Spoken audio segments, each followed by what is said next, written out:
Hey, what's going on? It's At the Letters for Wednesday, April 12th. Arden Zwelling, Ben Nicholson-Smith. Our producers are Christian Ryan and Nick Andrade. Ben, it is the morning after the Blue Jays home opener at a renovated Rogers Center where we, well, not we because we've been on the road with them, but where Blue Jays fans and people in Toronto finally got an up-close look at these new-look Blue Jays, these refurbished Blue Jays. They've totally overhauled the lineup. The shape of the offense is different. They're not going to just try to out-homer opponents this year anymore. They're going to have an approach. They're going to shorten up. They're going to go the other way, defense and base running, baby. And what do in the opener? They get 5 home runs from 5 different players and outslug a team looking just like the Blue Jays of old. Yeah, you'll take 5 home runs anytime, especially from 5 different players. That's a great way for the Blue Jays to start their home schedule. And I think it really was quite the event at Rogers Center. I mean, to have a full house is always fun, and it looked great. I mean, the ballpark is the same Rogers Center that we've been watching. Blue Jays fans have been watching baseball in for 35 years. It is one of the older facilities in baseball. That's not going to change, but there were some meaningful changes to the ballpark, and I think that's a pretty key aspect of what it means to be a Blue Jays fan, is to go down there in person. And really, to me, like, some of the things that stood out most were having fans just right at the outfield wall, seeing it when it's empty, seeing it in the drafting drawings is so different than seeing it when it's filled with actual people. And it was cool to see fans right up against that outfield wall. There's no 10-foot gap anymore. That 10-foot gap never had any purpose. It was just there. No one benefited from it. It was no advantage to having it. And now they just have that enhanced kind of intimacy, that enhanced closeness of the fans right up against it. The bullpens right in the mix. Really cool to see that. I think the bullpens are going to be an awesome aspect of what unfolds there. So, I just think that really along the outfield level, that's the biggest shift for me, observing day one of the new ballpark, or the renovated ballpark. So Rogers Center is just like gigantic, honestly, when you think about it, because you sit there and you look out at the outfield and you're like, oh, it's like, yeah, they've done a lot of work, but it's, I don't know, what's that, 30% of the building, the outfield, essentially, when you think about how big the actual lower bowl is for the rest of it. So it kind of, just because of how it gets dwarfed by the size of the building, you don't really realize the extent of the renovation, like how much work went into that. And then you start kind of hearing about the renovation, and it's like, oh, right, they worked for essentially 6 months straight, 6 days a week with 300-400 workers on site every day, working long days to over 2 million pounds of concrete, and you're restoring 18,000 seats, and I mean a million pounds of steel being installed, and 10,000 gallons of paint. It's just an insane amount of work that was done out there, so you don't really even appreciate the extent of it, I think, just because of how big Rogers Center is. And then also that also makes me think of what is next offseason gonna be like, because if we flash forward to December 2023 or maybe January 2024, some of this will depend on how deep into the postseason the Blue Jays go. There's gonna be a moment where you can stand on the pitcher's mound in Rogers Center and look towards home plate, and there's going to be nothing behind it. That entire lower bowl, all that stuff, all those seats, entire 100 level, the clubhouses that are behind it, the facilities that are behind it, that's all going to be gone. It's just going to be vacant, and the Blue Jays are going to have a very finite amount of time to replace it with all sorts of new stuff that's going to go around the lower bowl. So the renovation it's absolutely it's dramatic when you look at what's happened to this point, but I don't even think that we understand how dramatic what's coming is going to be. Yeah, more to come for sure. The new seats, or the seats in the 100 level, will be replaced. There'll be some club seating down there. But even already, I mean, it's a different feel to be at the ballpark and watching this team play in a different environment. And it is a different looking team, I think, even if they did kind of revert to some of their old ways in the opener. Although, reverting to your old ways, if it's hitting 5 home runs, like that's good. That's the kind of regression you want to be going back to. The Jays will welcome that. And yeah, it's still a team that is doing some things in different ways. And to me, what stands out most on that front is just Kevin Kiermaier. I mean, it is quite an experience to watch Kevin Kiermaier play. I think especially defensively. You're looking at a player who, I was looking at this before we started recording. This is a guy who has a 7-WAR season, couple 5-WAR seasons. Like, he has been an elite player in the major leagues before. And what we're seeing from him right now is absolutely elite player. Like, it's not even just like all-star player. We're seeing elite player, impact player. Now, is he going to sustain this all season? Of course not. He's not going to hit home runs at this rate. He's not going to be driving in runs at this rate. That's fine. He might miss some time. He's 32. He's not 25 anymore. But for him to even demonstrate for an 11-game stretch that he can play at an elite level, because, again, that's what this is. This is like, down ballot MVP production from your number 9 hitter who's making incredible catches in the outfield, who's cutting balls off. Like, even that ball in left center field, Spencer Torkelson hits it. Kevin Kiermaier's like chasing it down, trying to get a play at second base. After the game, he was basically like crushed that he didn't get Spencer Torkelson at second base on a ball that, like, for a lot of outfielders, that might be like at the wall, they're picking it up. Torkelson's comfortably rounding second base. Like, this is the kind of play that we're seeing right now. And again, it's not going to continue at this level, but it's been pretty impressive to watch. It's funny. I remember when the Blue Jays signed Kevin Kiermaier this offseason, I did like a deep dive at Sportsnet, and it was, I don't know, it was called like what Kevin Kiermaier could bring to the Blue Jays, and I kind of broke it down. And the first section was defense, and the second section was base running, and then it was offense, and then it was whatever else, right? But that was purposeful, that I put defense and base running like at 1 and 2, because this was the idea with Kevin Kiermaier. The Blue Jays didn't like acquire Kevin Kiermaier thinking that he was going to hit 400 or whatever he's hitting right now through 11 or 12 games. Like, I think the Blue Jays are probably very pleasantly surprised by that, but I don't think that's why they signed Kevin Kiermaier. They signed him for the overall package, and so much of that with him is defense and base running. And we just get in our position, like, as media and elsewhere, like, we just get way too fixated on like, what's a guy's OPS, what's his batting average. Like, if you're just a DH, if you're Brandon Belt, okay, that's when you go, all right, what's your OPS? Like, how often are you walking? How often are you slugging? With a guy like Kevin Kiermaier, it's really a total package. And I think that, as the Blue Jays sought to really like diversify skill sets on their roster, sought to like improve their base running, sought to improve their outfield defense. They looked at how well-rounded Kevin Kiermaier was in those areas, some of the elite skills that he clearly still has. You look at his stats this year. Do I think that his offensive production is going to maintain throughout the rest of the season? No, I do not. Do I think that his sprint speed and his outs above average is going to maintain throughout the rest of the season?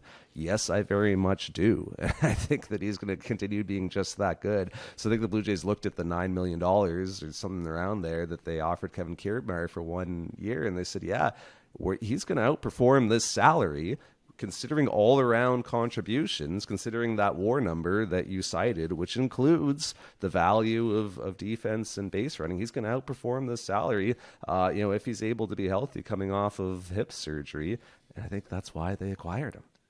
Well, yeah, and already he's been worth 0.7 WAR. So, he's coming close to making up that contract if you go on a dollars per WAR, within the first month of the season. So it's shaping up to be a great deal for the Jays, an impact deal. This is, exactly what you could have hoped for. It's pretty much the best case scenario version of Kevin Kiermaier. And I think too, like, offensively, he was kind of, half joking after the game on Tuesday. He said he had set a goal for himself this season to not hit any home runs, because that can kind of keep him geared toward the opposite field, making sure that he's letting the ball travel into the zone, getting a good look, not trying to get, a cheat on the ball, and really, sell out for home runs, then all of a sudden he hits a home run. So, they'll take that.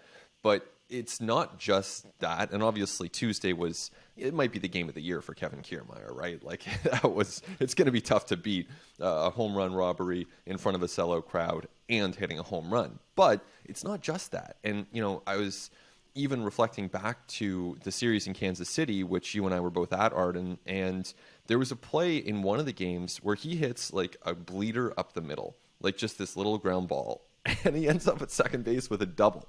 This is the kind of play that should not happen in the major leagues, but it's what he's capable of doing because he is just out there looking for any advantage. And because he's healthy, because his hips are under him, he's able to take advantage of his speed and really play with a sense of abandon. I promise you that I said on this podcast over the offseason, like, just watch Kevin Kiermaier become a fan favorite within the first month of the year, because he's going to turn a single into a double at some point, and he's going to rob somebody of a hit in the outfield at some point. And I probably would have said like over the first month. I didn't think it was going to be over the first week. Ben, I was talking to Kevin before the opener, like at BP, because I was just kind of like getting some, thoughts from the outfielders on the new dimensions and the walls, like how they're playing, right? Because they all went out there in the afternoon. Mark Budzinski, the Blue Jays outfield coach, went out there with his fungo and some pitching machines, like fired balls off the wall. And it was like, oh, okay, yeah, the wall's like kind of hard. And like right now the bounce is kind of dead, but maybe that'll change. And oh, hey, there's around the bullpens, we've got these new chain link fences with these stanchions. And there are like some interesting areas at the top of those chain link fences where you could get some unexpected bounces. So the Blue Jays did all that work. Then Bud like walked all the outfielders around the wall and showed them various unique angles and things to expect. So I was talking to like Varsho and Kiermaier and guys about this, and Kevin says to me, he goes like, I just hope like at some point this season I get the opportunity to like pull a ball back over that 8-foot wall in center. I just hope that opportunity comes to me at some point this year. He didn't say at some point in the first 2 innings of the home opener. When that happened, I was like, are you kidding me? Baseball is just, it's stranger than fiction sometimes, that like something like that would just happen immediately. I don't know how you would have set odds on it, but to be like, yeah, within the first 2 innings of the Blue Jays season, playing before these new outfield dimensions, that Kevin Kiermaier will get the opportunity to, and then succeed at robbing a home run over the center field wall. It's mind-boggling that actually happened. Yeah, such a cool moment. Afterwards, he said he was basically on cloud 9. You could tell he was very excited, as you would expect after a play like that. This is a guy who, before the game started, he's doing pull-ups on the Blue Jays dugout. Like, he's pretty clearly excited to be a Blue Jay. It was quite a scene down there. And, we're talking about the actual catch, of course, as we should, but there are a couple things in that outfield on Tuesday that I did notice.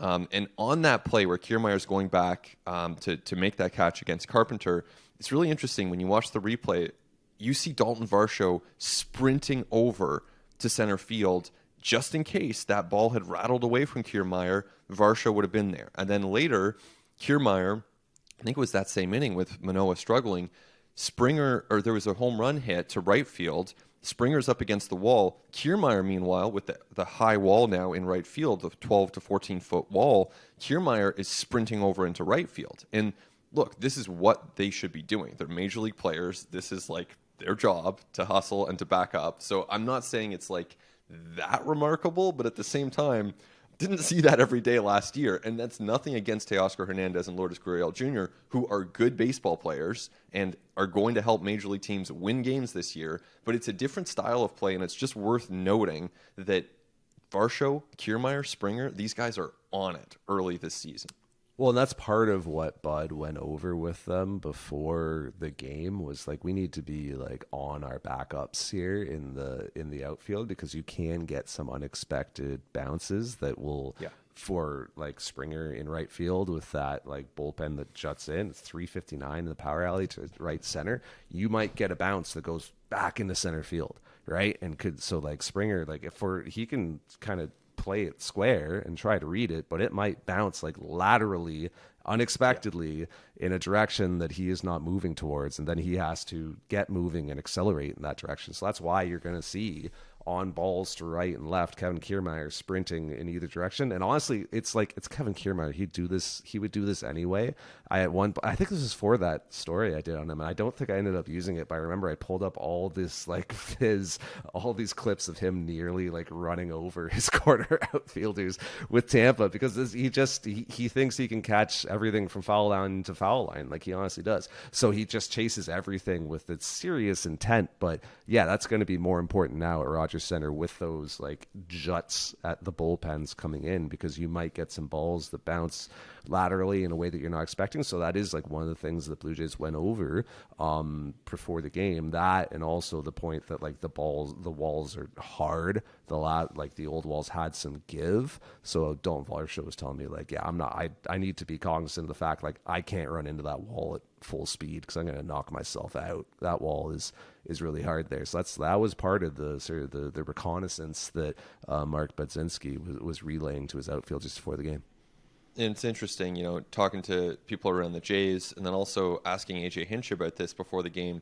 There's a sense that it'll probably take a couple days for these outfielders to get comfortable with it. Probably not longer than that, which is interesting. I mean, it's one of those things where, yep, it's new right now. It's an adjustment right now. Eventually, it'll become a slight advantage to the Jays as new teams come in and they're familiar with it. But these are great athletes, and they adjust quickly. And so that advantage will probably last like a day or two max. Do you want to make any like grand overreactions to how the ballpark is playing off of the one game that we've seen with balls in play being hit towards that outfield? I do think we're going to see a lot of homers. I think it's going to be a homer-friendly park. And it already was, and I think that's probably going to be more so the case in 2023 and beyond. What about you? Honestly, the only one that stands out to me from the opener was the Bassitt one to right center, and Bo looked like he was targeting that all night with his swings. He got one right, but that one I'm like, maybe it goes off the wall last year. I don't know that it's caught. I'm fairly certain that it's not a homer last year at the Rogers Center, and like it's probably one of those that was like it's probably a homer at Yankee Stadium and like Great American Ballpark or whatever. But I bet you that at the majority of MLB parks, that's not a home run. But that's the only one from the opener that stands out to me as like a quote unquote Rogers Center homer. I thought the rest of them were pretty true homers, like balls that were crushed and going to be out anyway. Yeah, I mean, we'll see how it plays. It's obviously early, but it's a cozy setup, and maybe some of that is the seats, right? Where you don't have that gap. It just everything is kind of drawn in, which is great. Again, from a fan experience, I think also just viewing it, whether you're there in person or watching on TV, I think it looks better. Who needs a 10-foot gap between the wall? And it's kind of funny because like I literally never thought about that. In all the years I've watched games at Rogers Center, it never even occurred to me that there was a gap between the fence and the seats. And then you kind of realize when they close it, it's like, oh yeah, they should have closed that years ago, but better now than later. I mean, that was so that they could make it a football field, right? Like, because they would rotate things, and so like that's why they had that. And so also for concerts and things like that, it was more of a multi-purpose facility, which made sense in the late '80s and early '90s. That's what people wanted. But it's 2023 now, and it's a ballpark, and people want a ballpark, and it is becoming that. It's about 30% ballpark now, and after next winter, it should be close to 100% ballpark. The thing I would caution against is just like reading anything into the balls that we see in play right now and saying, oh, this is going to be a homer happy place. Oh, offense is going to be this or it's going to be that. Like, honestly, like just from actually talking to people who have done this work with modeling and with kind of trying to project how it's going to play, you need 2 to 3 years of balls in play to actually feel confident in saying, okay, the ballpark plays this way. Until you have like, that's the sample that you need. That's the amount of data, not just one game. And honestly, not even just 81. Honestly, not even 81 games. We're talking 3 seasons worth of data before like people who actually do this for a living will be like, okay, I can say with some certainty that Rogers Center plays this way, because like the Blue Jays have done like this work, like the walls, the dimensions of the walls, the heights, the angles, like that's not a mistake. Like that's all purposeful, right? Because like the Blue Jays took batted ball distributions and overlaid them on different dimensions and different heights and things like that. But it's so hard to account for a lot of the other sort of factors there when you think about, well, roof open versus roof closed, and then what's the wind with, various months, and when the roof's open during the day and during the night, what's the air temperature, how does that affect it, how the amount of foul ground, right? Like what's that going to mean, like the netting, right? The netting is higher now in various parts, and the ball hits a net and it's dead automatically. Like all that stuff factors into it, and a lot of that stuff is really hard to account for in a model on a computer, just until you just get balls flying in the real world and actually see how it happens. So I think the Blue Jays feel they've done the best job possible to make it neutral to what it was in the past. But ultimately, I mean, you're working with a pretty imperfect system for doing that. So like, I think you're ultimately like, absolutely there's going to be doubles that are now going to be homers. I think there might be homers that now become doubles, so maybe that kind of counterbalances.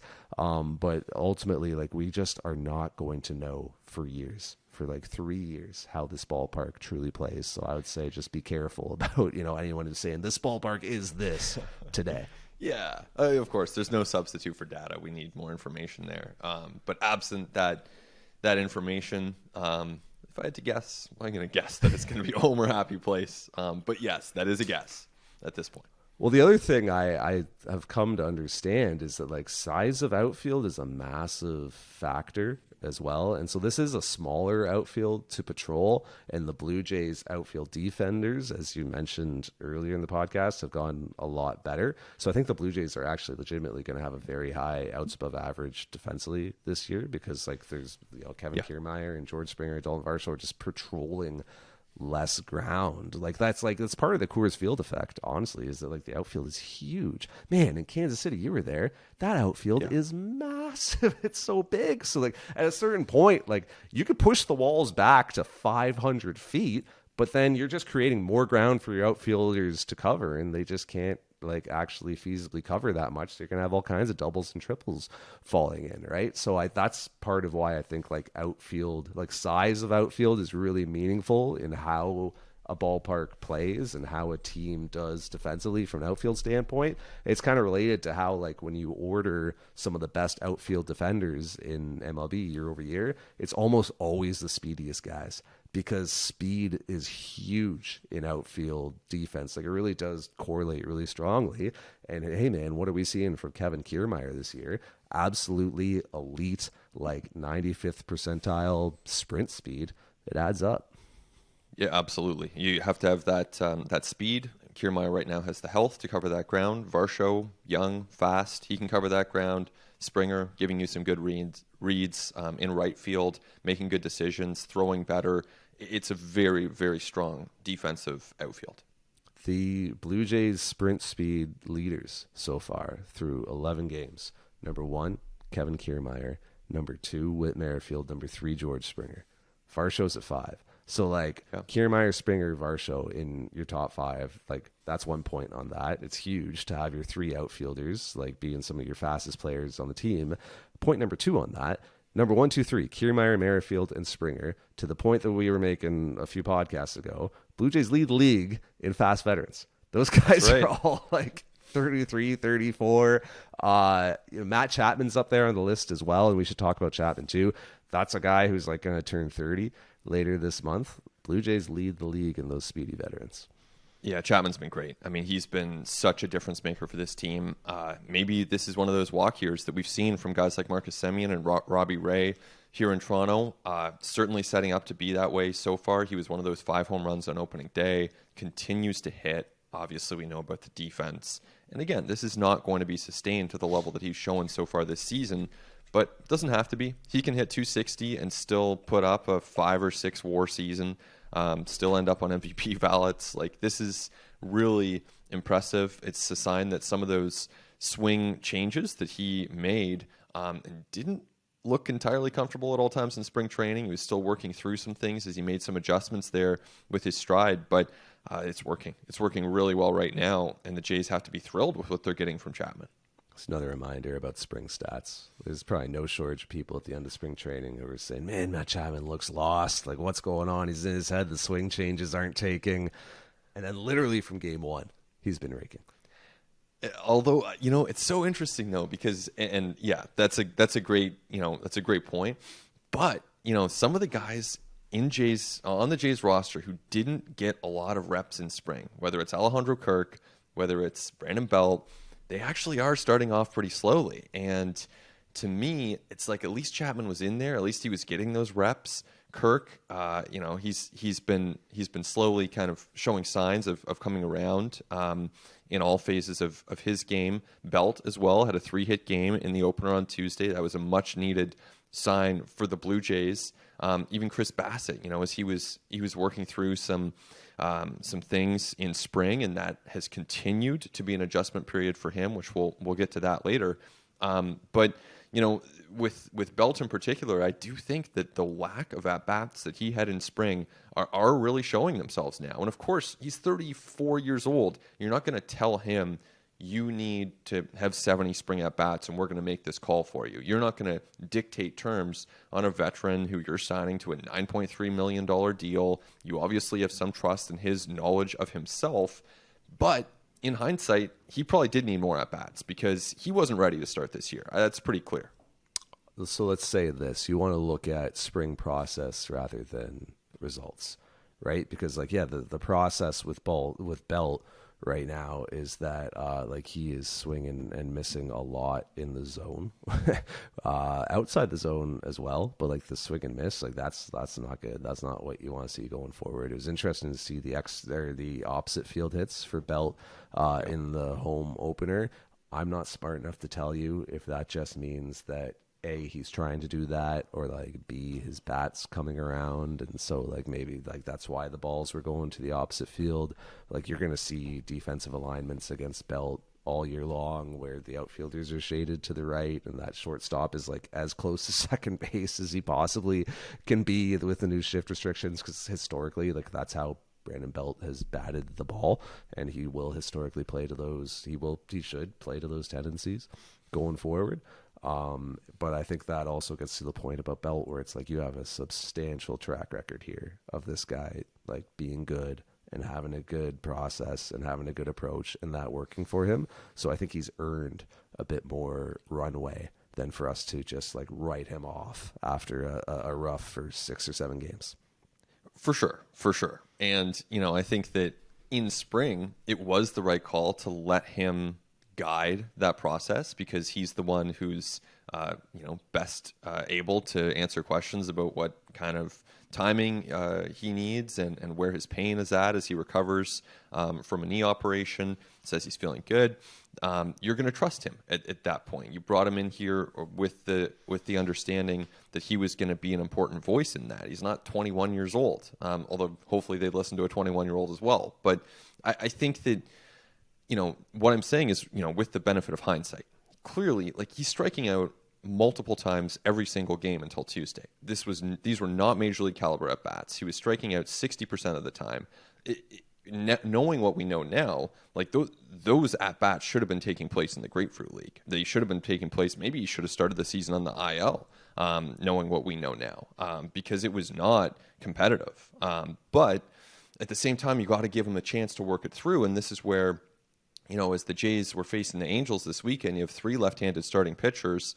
Of course, that's not ideal. You kind of want Brandon Belt to be able to get in there against some righties, get some timing, shorten up his swing. He told Shadavidi after the game on Tuesday that he was deliberately trying to just be a bit shorter to the ball, try to make some more contact, and obviously it worked with that 3-hit game. So this is a good hitter. We don't want to forget that it was as recent as 2021 that he hit 29 home runs in about 100 games. That's an incredibly impressive offensive display. So you're not going to be in a rush to write him off, especially with a $9.3 million investment. But they needed to see some signs of life because there's only so long when you're trying to compete every game against the best teams in the league. Well, not the Tigers, but the Rays are coming to town.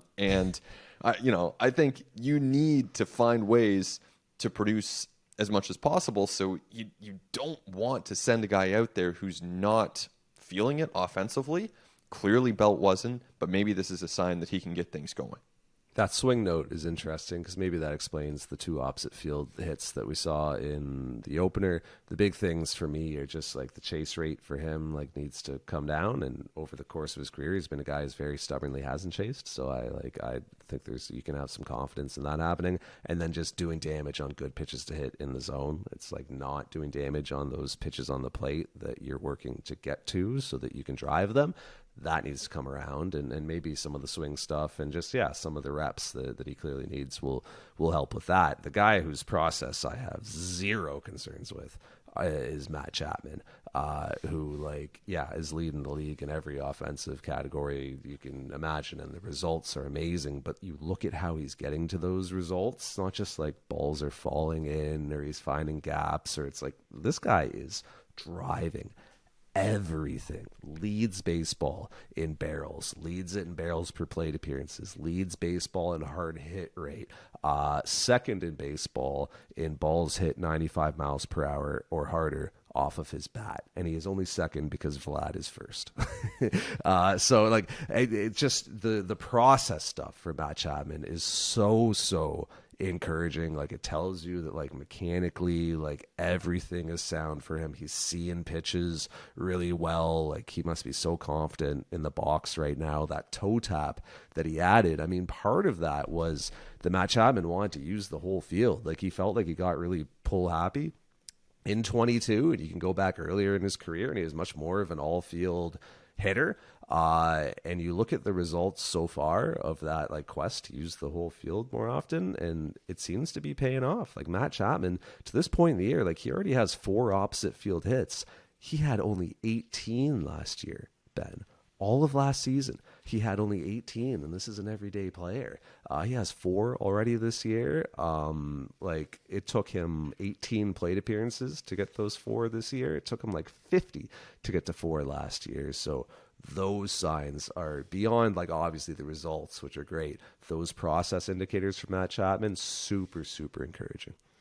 Yeah, I'm sure when the Jays are looking at the hard hit leaderboards of the players in baseball who are making the best contact, and they see Vlad and Chapman and Bo at the very top of those lists, that's got to be so encouraging. And as for Chapman, they need some players who are going to have career years, right? If you're gonna win this division, which should still be the goal, even if the Rays are undefeated, and finding ace pitchers out of nowhere like Jeffrey Springs and Drew Rasmussen, you're going to need some career years as well. You can't just beat the Rays and the Yankees with them having these career years and you not. You need to have some players step up, and maybe Chapman's going to be one of those players for the Jays. They will need some of those guys, and Chapman is certainly capable of that.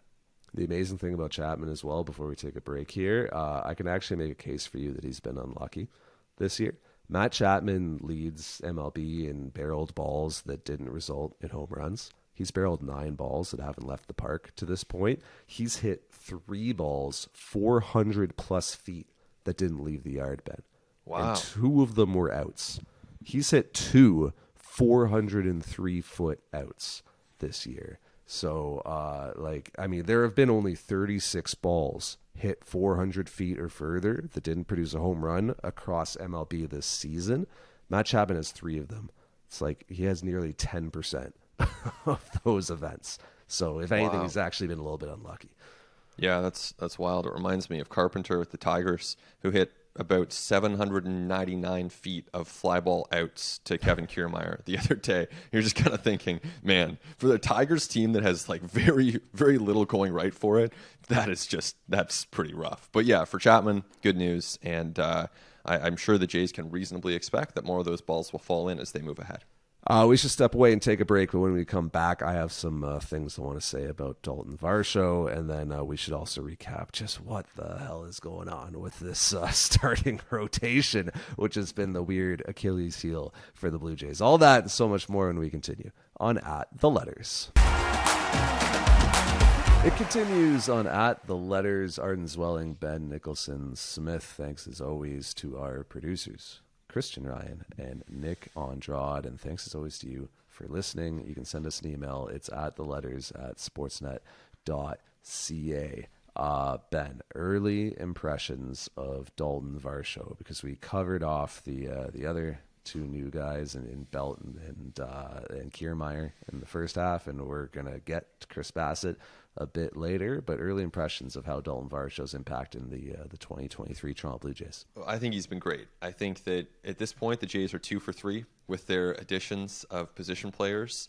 Those lefty bats that they added. Belt, obviously a whiff at this point, and clearly Kevin Kiermaier has been a great addition, and I think Daulton Varsho belongs in that category. He has looked like an impact player when he's hitting. We're seeing him put the ball in the air. We're seeing him make really good contact consistently. We're seeing him drop down a few bunts here and there. Great base runner, someone who's got seemingly really good instincts on the base paths and in the outfield, where he's just cutting off balls, getting to balls in the corner. I haven't seen, I don't think, any balls like rattling around left field while opponents circle the bases. Varsho, to me, looks like an all-star. He looks like someone that you want on your team for years to come. And that's what the Blue Jays wanted. They certainly paid a high price to get him, because Gabriel Moreno is also a very, very good player. But this has the makings of a win-win trade, one where Arizona benefits, and the Blue Jays, I think, are very happy with Daulton Varsho, and I think they should be, because he's been tremendous so far.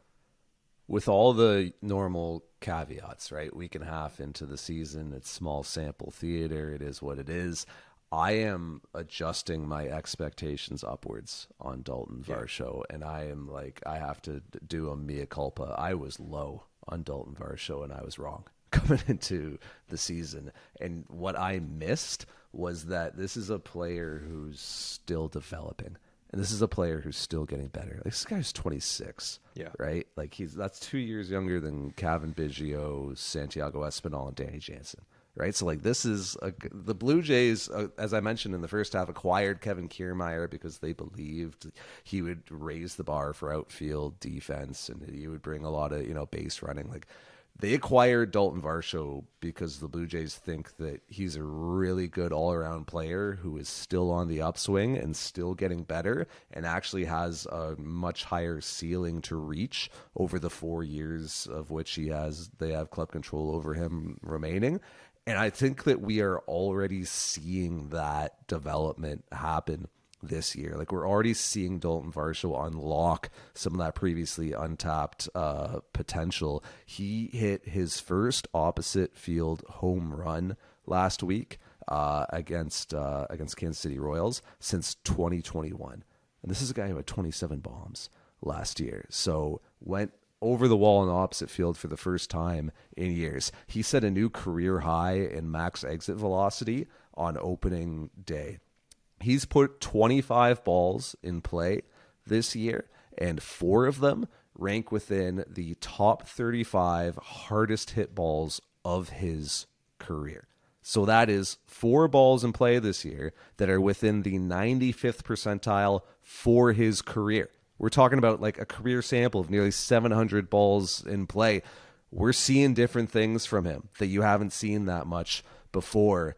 And that can be extended to the performance against left-handed pitching as well. Like, Daulton Varsho came into this year saying, in 2022, I got too pull happy. I was only looking for like that ball inside from lefties that I could turn on. I wasn't staying with that pitch away and like trusting my hands and my bat speed that I can keep that pitch fair and like live off some of those singles and doubles to left field.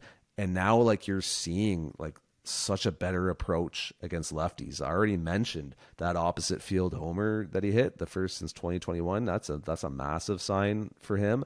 We've already seen this year 2 walks against left-handed pitchers. He's got 2 walks in 16 plate appearances against left-handed pitching this year. You know how many walks Daulton Varsho had against left-handed pitching last year? He had 3 in 129 plate appearances. He's already got 2 and 16. Like I cannot like state enough like how massive some of these indications are for Daulton Varsho continuing to develop. And I go back to a plate appearance he had against Tyler Anderson in the Angels series. The Angels threw 3 lefties at the Blue Jays, and Varsho was in there for 2 of those games. And I remember Anderson got Varsho out with cutters in each of his first 2 plate appearances, and then Daulton Varsho made the adjustment in the 3rd plate appearance. He chased another cutter and he made the adjustment. And I know he did because I talked to him about it and he told me the adjustment that he made.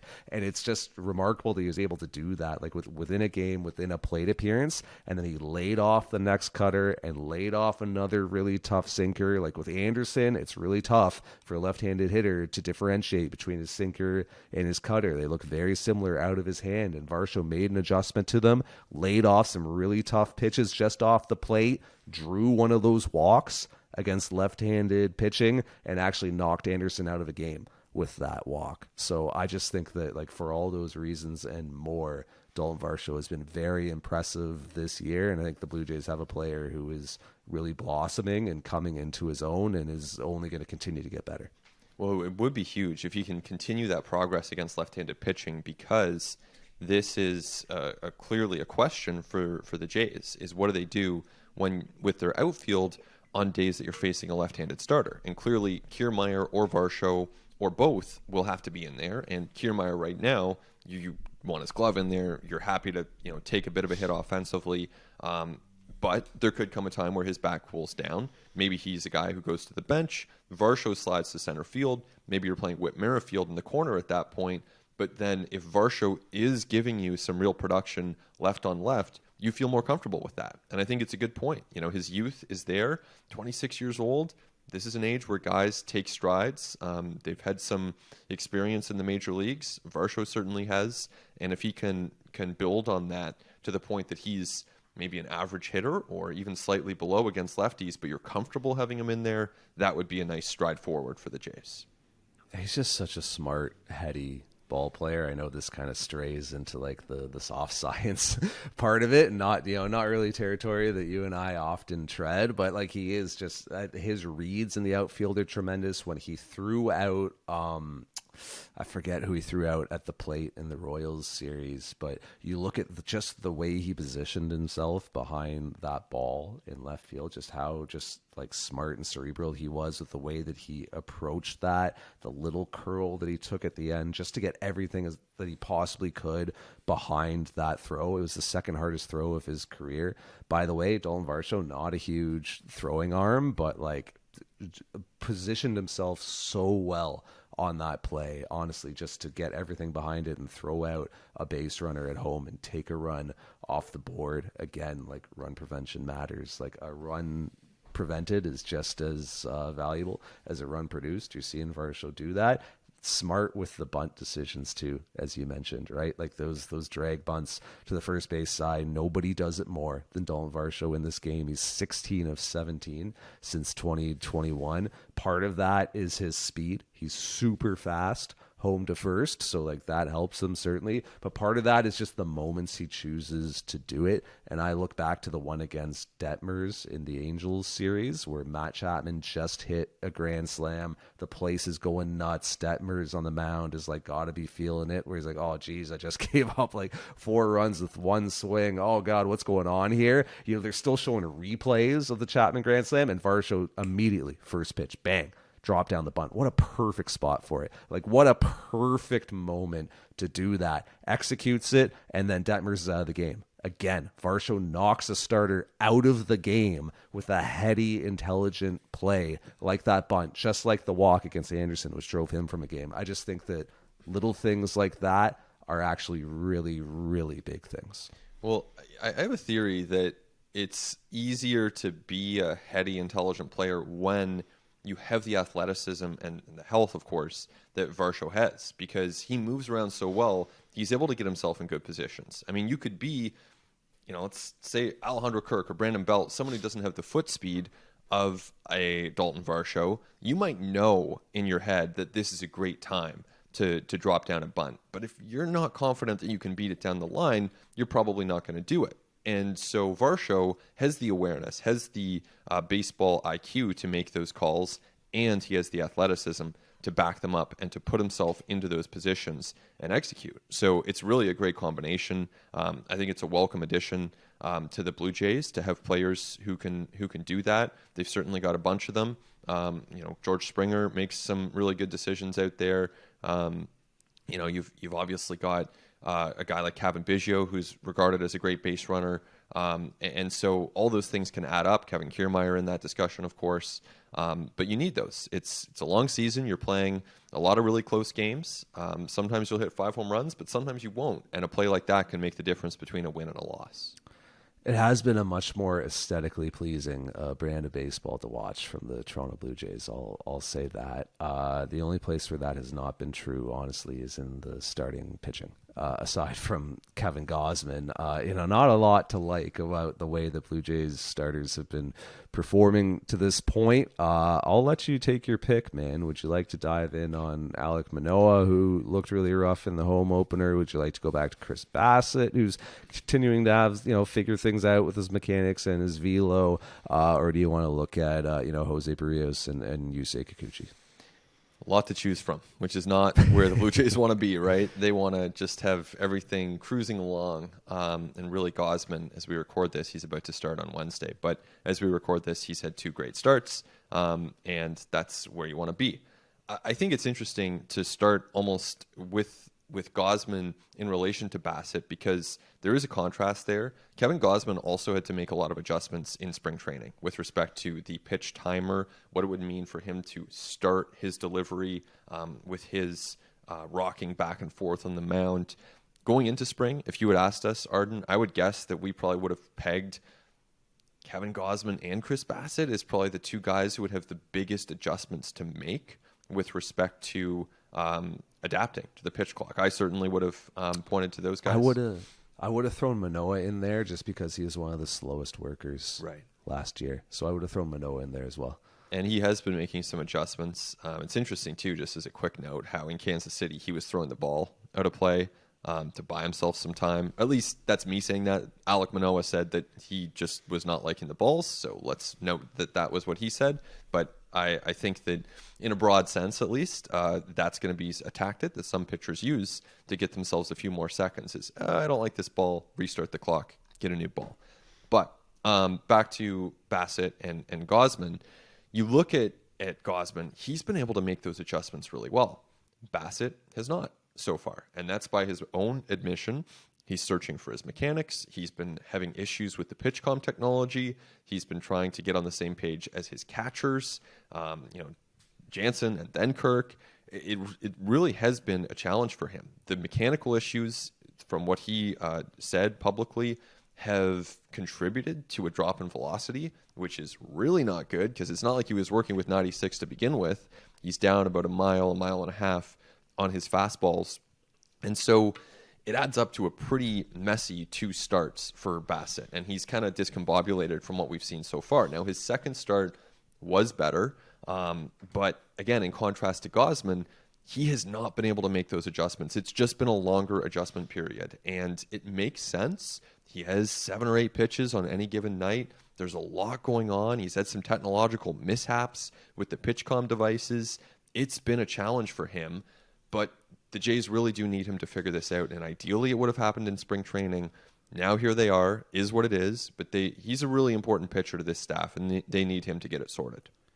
I'm not a golfer. I don't know how many mulligans you get in golf, but I'm willing to give Chris Bassitt another one. I know I gave him one for the opener in St. Louis because, like as you said, velo was down, execution was poor, and St. Louis just had a phenomenal game plan against him, and they were super aggressive. I gave him that mulligan.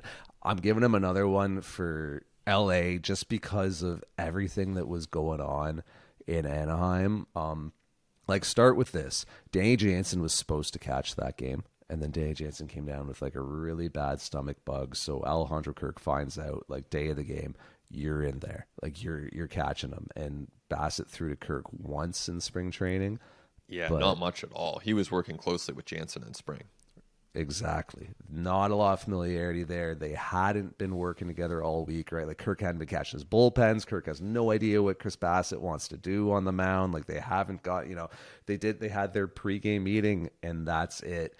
It's just not enough for any pitcher in baseball, but particularly one who throws 8 pitches and is as fastidious as Chris Bassitt is. So already like behind the 8 ball there. Now you need the PitchCom. Like Chris Bassitt in that outing now needs to call his own game because like the catcher has no clue what he wants to throw. And then Chris Bassitt gets out there onto the mound and finds out that his device is actually programmed to another pitcher on the Blue Jays staff, and Chris Bassitt will own it and say like that's my fault. He accidentally changed the programming of the device when he was affixing it to his belt because he saw that Greinke was using it on his belt in KC, and Bassitt was like, oh, like I kind of want to use it on my belt as well rather than my glove. And while he was affixing it to his belt, he kind of like accidentally pressed whatever the sequence of buttons is that changes the device's mode to another pitcher's programming. So then Bassitt goes to press like the 2-seamer button and it says curveball, and he goes to press the sweeper button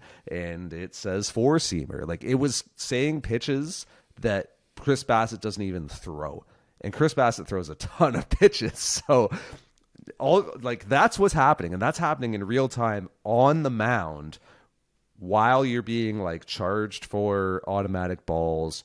Leadoff hitter is walked, and oh, by the way, here comes the best hitter on the planet in Mike Trout. Try executing to the best hitter on the planet when everything's going your way. It's hard. But when everything's spiraling on you, it's even harder. Mike Trout took Chris Bassitt deep. Bassitt took ownership for this after the game, for the mistakes and for the way that things went for him. But from after that Trout plate appearance on, once they got the PitchCom sorted, once like he had kind of explained a little bit to Alejandro Kirk what the process was going to be going forward, he was kind of Chris Bassitt from that point forward, throwing 8 different pitches, swinging strikes with 6 different pitches. I forget the total number of swinging strikes, but I believe it might have been close to double digits, if not into double digits. Tons of weak contact, more walks than you'd like, but also like a strike zone that wasn't perfectly adjudicated that day. I thought Chris Bassitt looked like Chris Bassitt after the Mike Trout plate appearance, and I would expect him to look more like himself going forward, given the extensive track record. Once he sorts out some of these mechanical things and gets more over his back leg and stays kind of more coiled and is more directional towards the plate, I am willing to give him mulligans for both those 2 outings just because of some of the exceptional circumstances that he was dealing with. Yeah, the circumstances were definitely contributing. I think, and he did take ownership of this, as you say, but I think in some cases those were products of his own creation. You know, it's kind of like if I got locked out of my work email and I couldn't find my passwords and I missed some important meetings or whatever the case. I mean, I think, there's room to say, okay, we'll get him next time. Like, let's move on. But end of the day, like, I am responsible for those things, just as Chris Bassitt is responsible for making sure that the PitchCom is there and that his mechanics are in line. So I do think, though, that I would expect a bounce back. I would expect that these starts are not representative of who he is, and I think that he's probably going to be more like the pitcher that the Blue Jays expected to be signing, because there is a lot going on. There are a lot of moving parts. So I think that the velocity, though, is an interesting question, because at a certain point, and it's not now, I think that Chris Bassitt does deserve some patience here, but at a certain point, you really would want to see him throwing harder if you're the Toronto Blue Jays. A drop-off in velo for 2 starts, I agree. There are a lot of mitigating factors. You're not gonna assume that velo is never coming back. But if it gets to 4 starts and the velo is down, you're probably looking at a drop in velocity, and that's really not good. So I think the next couple starts, I'll be watching closely to see what that radar gun looks like, to see how comfortable he is with his mechanics, how much comfort he can get with PitchCom, because at a certain point, he's got to figure that stuff out. That's part of the challenge of being a major league pitcher in this day and age, is working within the restrictions of the PitchCom, the devices and the pitch clock, and it's especially important for Bassitt. So figuring that out is really crucial for him. That's absolutely fair with regards to the velocity. And the one thing you can look back at is like early in 2022 in April, like the velo wasn't quite there as well. And it came as the season went on. So, there's at least a little bit of precedent there that, you can kind of trust what he's telling us and see if that's going to progress. And I think the encouraging thing is that once he got past the first few batters, really the first inning against the Angels, where he had someone who doesn't know how to call his game being forced to call his game. Once he got past that and they got the PitchCom sorted out, Chris Bassitt was able to be effective without peak velocity, right? Like he was still able to get a ton of swing and miss and a ton of weak contact without that primo stuff. So I think that's encouraging for him going forward. If even over the final few starts of this month, he's still like 91, 92. Yeah, and Greinke is a great comp for him. I mean, that's kind of where the trajectory is probably going for Chris Bassitt. But you'd probably rather that happens in year 3 of the contract where he's throwing 90, 91, as opposed to year 1 of the contract. And, I asked around a little bit, some executives with different teams, like at what point do you start getting worried or start reading into velocity? And they said, actually, it's pretty early. It's earlier than you might think, that it becomes very predictive of what is to come in that season. So within, a few weeks, if you see a drop off in velocity, that is very predictive of what is to come for the rest of the year. That does not mean that's the case for every pitcher. That does not mean that there won't be exceptions. But generally speaking, if after a few weeks a pitcher's velocity is down, that means that is likely what's going to continue. Well, then what do you make, good sir, of the fact that Alec Manoa in 2021 and 2022 was a 93, 94 mile per hour fastball guy, and in the Blue Jays home opener and the outing preceding it, not opening day, by the way, opening day, Manoa was like 93, 94, but in his last 2 outings since, Manoa's been like 91, 92. What do you make of that? I'd put it in a similar category where I would say not good, not what you want to see, and yet Manoa, like Bassitt, has earned a lot of benefit of the doubt. I don't think anyone should be panicking here, but it's something to monitor. And in listening to him speak to the media after his start in the opener, he was clearly frustrated with his mechanics, and he was saying he was searching for it mechanically. He said he was sometimes too much in mechanics mode on the mound, not enough in attack mode, not enough in compete mode. This is a challenge we've heard a few pitchers talk about this year. For some, it's worked really well, like Kikuchi. For Manoa, at least on Tuesday, he felt like there was a bit too much thinking through the mechanics, and he wasn't quite where he wanted to be in the flow of competing and the flow of really executing out there. And lo and behold, the results velocity-wise were not there. So for me, I don't know if you differ on this, but for me, I look at it and I say, it's not good. It's not what you want to see. It's also not the end of the world. It's something to monitor as they move ahead. It's been a little bit of whack-a-mole with Manoa, honestly, because on opening day, like true opening day in St. Louis, the velo was there, but his slider was not good. Like his slider got hit against the Cardinals, and then his second outing of the year, slider was much better, a lot more effective, but the velo wasn't there. And then in the home opener at Rogers Center, velo wasn't there. And I mean, the slider, like the stuff was okay. Manoa just could not command it. Like he was missing so consistently early with his slider extension side. So like by which I mean like, away from a righty and back foot to a lefty. Like he was just missing by so much that Tigers hitters just like were laying off of spin and just sitting on fastballs. And when those fastballs are 91, 92, Nick Maton ends up like parking one, right? Like that's, and I thought the patience and selectivity from the Tigers was great as well in drawing as many walks as they did against Manoa, because he was leaving a lot of fastballs up in hittable locations. I would have understood if the Tigers were starting to get aggressive against those pitches, but they really like worked an approach and took their walks and were like this close to like blowing that thing wide open. It's a credit to Manoa that he actually only allowed 3 runs a night when he pitched, honestly, like pretty poorly. But yeah, you could see him fighting his mechanics on the mound, honestly, with that slider. Like you could see him doing different things mechanically. And he's one of the better guys in baseball at making in-game adjustments and reading swings and reacting to what's happening in a game and making little adjustments. I think he just had a hard time on Tuesday, like finding it. And then, as you mentioned, like got too into adjustment mode rather than just like, all right, what do I have that's working?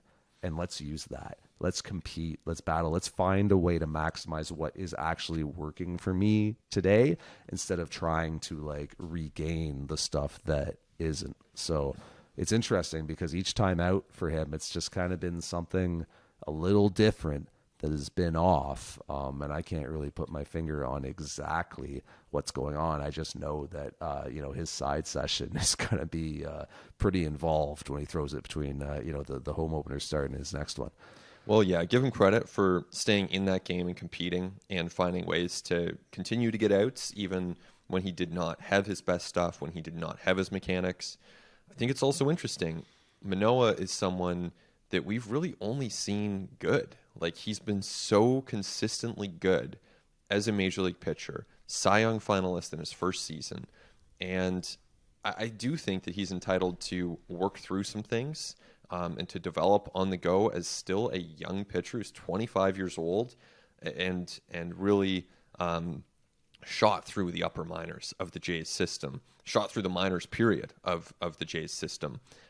And so if he runs into some struggles and has to work some things out in the majors, I think he's entitled to that. Now, you'd much rather he's doing that with 93, 94 than 91, 92. So that's worth monitoring. And it would be a lot easier if, guys like Kikuchi and Berrios were giving a bit more consistency in the rotation to go along with Gausman. It's just it's a weird time of year with velocity because like even Kevin Gausman's fastball velocity has been down and like was down in his second outing of the year, right? Like there were times in that one where he was like 90, 91. Like he reached back for 94 a few times. But like, yeah, he was probably, without it in front of me, I would say he probably averaged like 91 and a half or somewhere in there. And it was like 6 shutout innings. He struck out 7. So yeah, it was a great outing for him. And I would say with Manoa's second outing and with Gausman's second outing, those were in Kansas City in cold weather.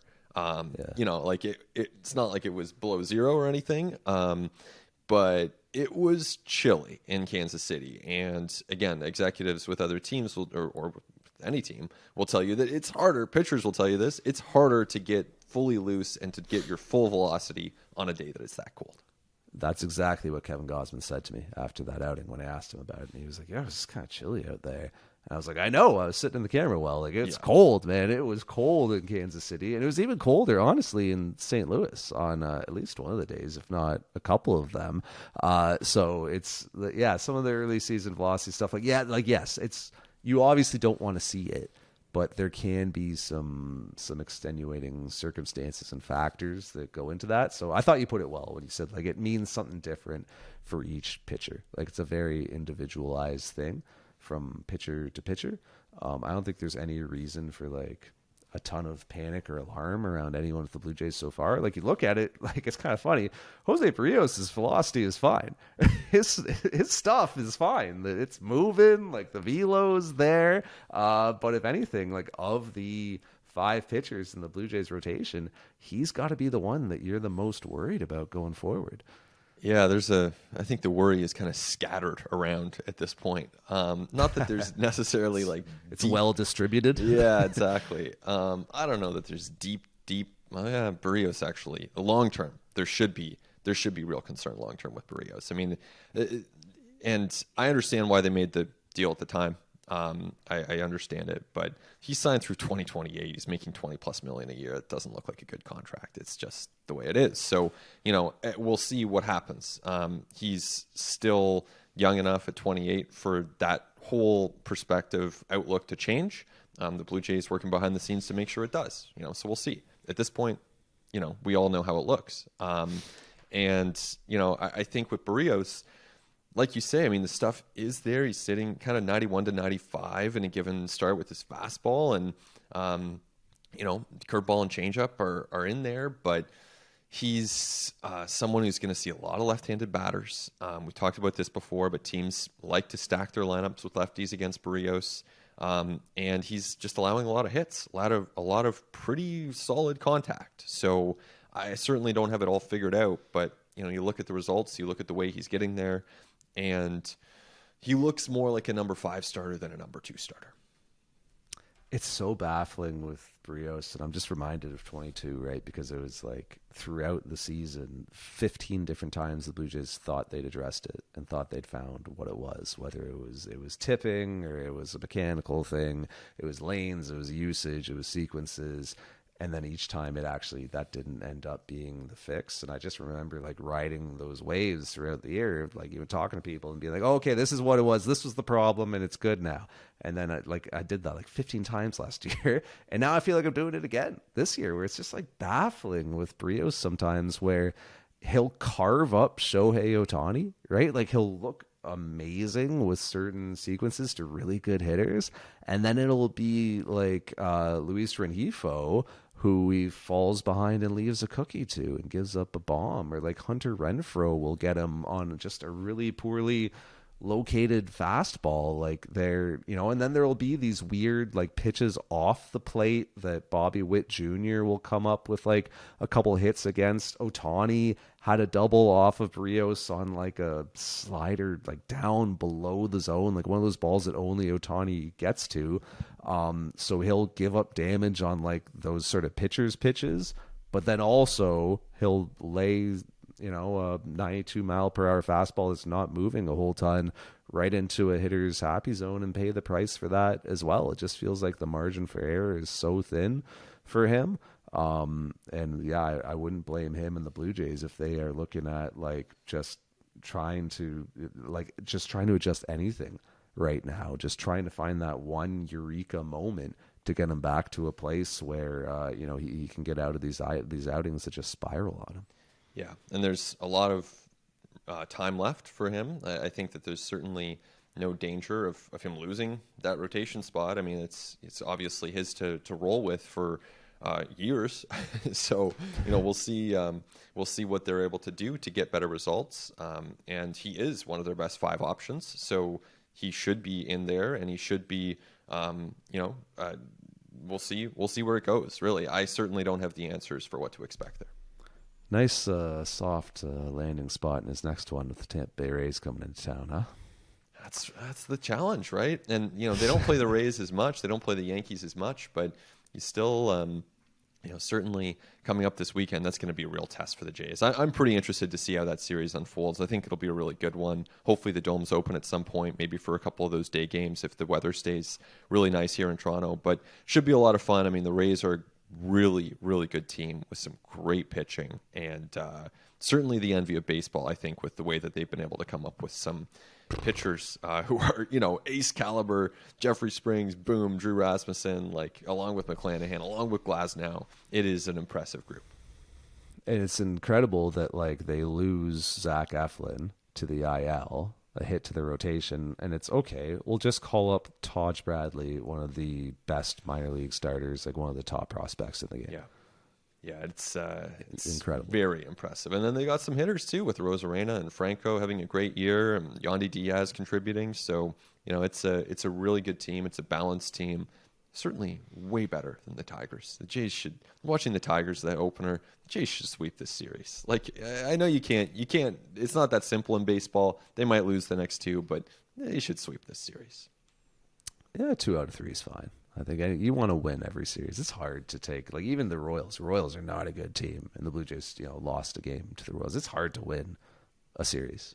Mm-hmm. It really is. It is. Yeah, but yeah, I've been like trying to bring this back around to something somewhat positive to end on, so we're not just ending on a dour note. But I think that's fair. Like the weekend series, Blue Jays versus Rays, 2 really good teams, 2 good lineups, 2 teams that if the Blue Jays do sweep the Tigers, as you are 100% predicting that they are definitely going to do, then I imagine the Rays will come in at like 13-0, trying to make history. Friday, Saturday, Sunday, like if the roof's open, good pitching, or at least from the Rays, good pitching. Like the ball's flying everywhere at the new ballpark. Oh, if we get the roof open, get to see what some of those outfield spaces look like with sun on them. Yeah, man, that'll be a good time. That'll be a great series. And I'm excited for fans of the Blue Jays who are there in person to see the pace of play in real time, because it's amazing. It's awesome. I mean, in the time that we've taken to record this podcast, you could play 7 innings. Honestly, the new rules are so good.